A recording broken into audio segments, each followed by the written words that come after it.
تو یہ آج کے دن کی مرکزی تقریب تھی اور اس کا جو مرکز رہا وہ فیلڈ مارشل سید عاصم منیر کا خطاب ہے کہ جس میں کشمیر کا ذکر ہے، پراکسیز کو وارننگ ہے، اور وہیں ساتھ ہی ساتھ بھارت کو بھی یہ بتایا گیا ہے کہ ڈائریکٹ اور انڈائریکٹ کانفرنٹریشن کے ذریعے آپ کو بنیادی طور پر جواب وہی ملے گا جو گزشتہ سال آپ کو ملا ہے۔ تو اس خطے میں امن کے خواہاں ہیں، نہ صرف اس خطے میں بلکہ فیلڈ مارشل نے یہ بھی کہا کہ ہم امریکہ ایران کے درمیان بھی مذاکرات کروا رہے ہیں، تو ہمارا کردار وسیع ہوا ہے اور ہم دنیا کے اس اعتماد پر ان کے مشکور ہیں۔ خیر، ڈسکشن آگے لے کر چلتے ہیں۔ بریگیڈیئر ریٹائرڈ اشفاق حسن صاحب ہمارے ساتھ موجود ہیں اور ہمیں جوائن کر رہے ہیں حامد المشرقی صاحب۔ بہت شکریہ آپ دونوں حضرات کا، تھینک یو فار جوائننگ اس۔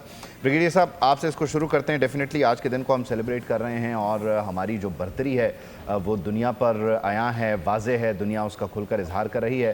اس ساری صورتحال میں آج کے دن کا جو خطاب ہے، ذرا یہاں سے اس کا اگر ہم آغاز کریں تو بنیادی طور پہ اس خطاب میں تفصیلی طور پر تمام ہی ان معاملات کا ذکر ہے، کیا وہ کشمیر ہو، کیا وہ آپ کی پراکسیز کا معاملہ ہو، یا پھر خطے میں مجموعی طور پر امن کی ہماری خواہش کا، لیکن وہیں ساتھ ہی ساتھ یہ بھی بتایا کہ ہم کی خواہش کسی صورت کمزوری بھی نہیں ہے۔ تو جو ڈومیننس ہے اس کا آج گریس کے ساتھ اظہار ہوا ہے اور مکمل طور پر احاطہ کیا ہے فیلڈ مارشل نے اپنے خطاب میں تمام معاملات کا۔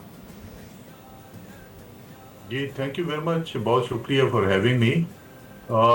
دیکھیں، فیلڈ مارشل سپہ سالار اور چیف آف ڈیفینس فورسز جو ہیں، اس پورے مارکہ بقا کا سہرا انہی کے گلے میں ہے اور جاتا بھی انہی کے حصے میں ہے۔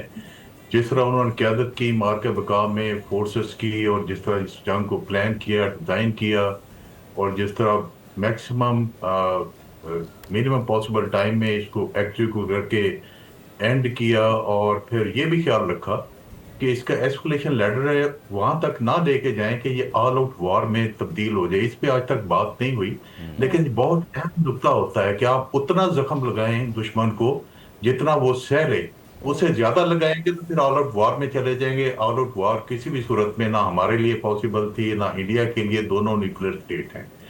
انہوں نے اپنی تقریر میں آج ساری چیزوں کو احاطہ کر دیا، اپنے ذکر بھی کیا، سنا بھی دیا۔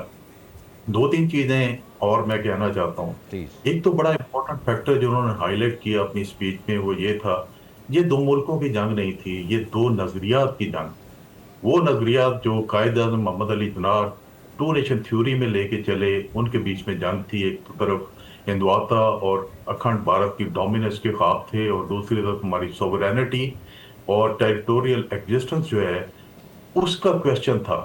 تو دونوں کے درمیان جنگ تھی۔ الحمدللہ ٹو نیشن تھیوری بھی جیتی، اور اس کے بعد ہماری ٹیریٹوریل ایگزسٹنس جو ہے، سوورینٹی پہ بھی ہم نے کسی کو قابو نہیں پانے دیا۔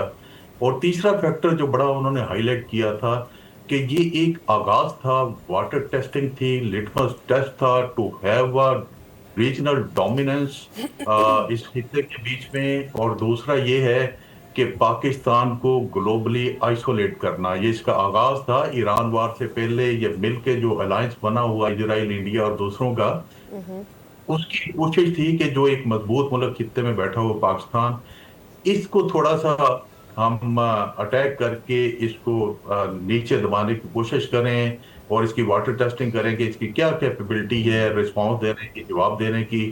اس کے بعد پھر اگر ایران کا معاملہ آتا ہے تو اس کو بھی بیچ میں گھسیٹنا، تو دیکھا جائے کہ کیا کیا جائے۔ تو الحمدللہ آپ نے دیکھا قیادت نے، قوم نے اور پوری مسلح افواج نے جو برسوں کی محنت تھی، یہ ایک دن کی تیاری نہیں ہوتی ہے کہ آپ ایک دن تیاری کے بعد دشمن کو اتنا بڑا جواب دے دیں۔ برسوں کی ارکریزی ہوتی ہے، وار گیمنگ ہوتی ہے، برسوں کی تربیت ہوتی ہے، جوائنٹ ٹریننگ ہوتی ہیں، اور سب سے بڑا جذبہ ہوتا ہے کہ ہم نے اپنے دشمن کو جتنا بڑا مرضی ہو اس ملک کو سلامت رکھنا ہے، اور جو بھی پاکستان کے اوپر میلی نظر رکھے گا اس کو جواب دینا، بہت برا جواب دینا۔ تو آپ دیکھیں کہ اس مارکہ حق میں اور اس قیادت کی وجہ سے we did not only win the war only, we have won the future for the Pakistan، جو انہوں نے فیلڈ مارشل نے کہا۔ and we are not only defeated and humiliated India، rather یہ بہت بڑی بات میں کرنے لگا ہوں، rather we have rendered India globally irrelevant۔ تو جو انڈیا ہمارے ساتھ کرنا چاہتا تھا کہ ہمیں گلوبلی irrelevant آئسولیٹ کرنا چاہتا تھا، آج جو انہوں نے کہا جی کہ ہم امریکہ ایران کی وار رکوا رہے ہیں، ہم مڈل ایسٹ میں کردار ادا کر رہے ہیں، ہم غزہ میں کر رہے ہیں، کس طرح یہ پاسبل کیسے ہوا؟ یہ ٹھیک ہے، مارکہ حق آپ کو کنڈیشن کریٹ کر کے دیں،